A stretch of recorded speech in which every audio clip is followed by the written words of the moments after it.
All right, sports fans, how's everybody out there doing? William Martin coming at you one more time here on YouTube with another edition of the 300 Pounds of Sports Knowledge Podcast. Now, just when it looked like the New York Knicks were turning the corner as a franchise, they've made some questionable moves here at the beginning of free agency. Now, the Knicks were one of the most pleasant surprises in the NBA during the past season as they finished fourth in the Eastern Conference. And as a result of that, the Knicks headed into the offseason looking to build off of that.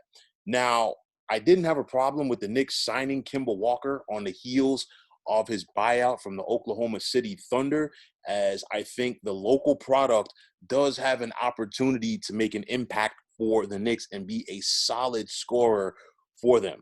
I did question the Knicks signing Evan Fournier for 4 years at nearly $78 million. And I'm definitely going to question the Knicks for giving an extension to Julius Randle of the magnitude of 4 years for $117 million. I have no problem with the Knicks re-signing Randle because he did step up this past season for the Knicks. He had a career year, which did lead to him getting to the All-Star game for the first time in his career. But the real Julius Randle did show up in the postseason as, you know, he was unable to put this Knicks team on his back. And because of that, the Knicks were done in by the Atlanta Hawks in 5 games. Julius Randle went from averaging 24 points per game in the regular season to 18 points per game in the playoffs, and he had to work for every single point. You look at Julius Randle's game, it has gotten better, and I'm not taking anything away from him in that aspect. But you know what? He's not, a proven guy who's going to get you 25 points or 30 points per night in the postseason. He's a good player. He's a solid role player, but he is not the guy. And the problem is the Knicks are paying him to be the guy. Big difference right there. It's a situation, Leon Rose, Scott Perry, and Tom Thibodeau, the Knicks brain trust, they've talked about, changing things for this organization. And if you follow the Knicks for more than the past 2 decades, they have consistently made questionable calls, to say the least, when it comes to either free agency or giving current players contract extensions. And I think this Julius Randle contract definitely falls into this category.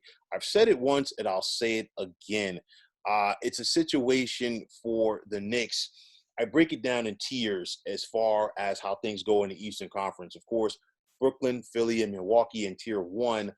You look at that tier 2, the likes of Atlanta, Boston, Miami, Chicago, teams that can win a playoff series and potentially put a scare in a team for a second-round series and potentially get to the third round. The Knicks, I'm still going to put them in that tier where, you know what, they're definitely good enough to make the playoffs, but really it's kind of, on that border as far as what they can do for the remainder of the playoffs. So I know that the Knicks have some money to spend. And I know that teams have to spend X amount of dollars, even though they'll still be under the salary cap. But that does not mean that you can't go out there and spend wisely.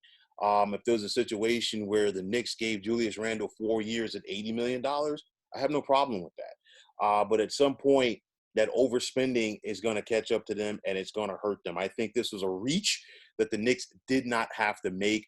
These were the type of moves that this Knicks regime was supposed to be getting away from, and they're not doing that right now. You look at this right now, this is a move that could definitely hurt the Knicks, both short and long term.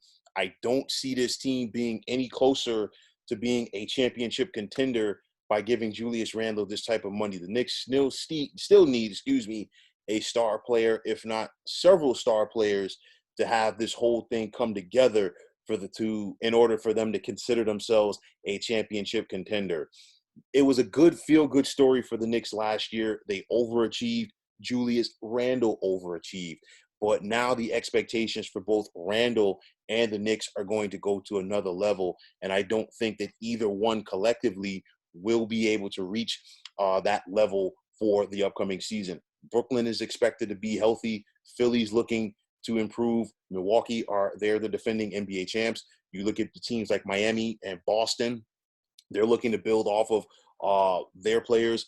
Atlanta, off of their run last year, they're looking to build off of that. And then, of course, you have to like what the Chicago Bulls have done in free agency so far this summer. So with that said, I don't see this move having the type of impact that the Knicks and their Knicks fans are hoping that it would be. And this is going to be one of those so many questionable calls that the Knicks have made with contracts over the past 20 years. So, folks, that is going to wrap it up. And as always, I want to take this time out to thank you for tuning into the 300 Pounds of Sports Knowledge podcast here on YouTube. I want to take the time out to thank all of you fine folks out there for tuning in. And if you have not already, please feel free to subscribe to this channel.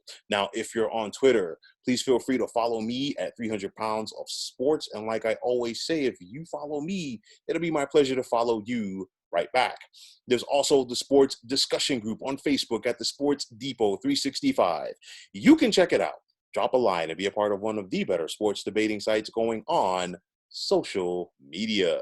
So once again, fine folks, my name is William Martin, saying take care and have yourselves a wonderful day.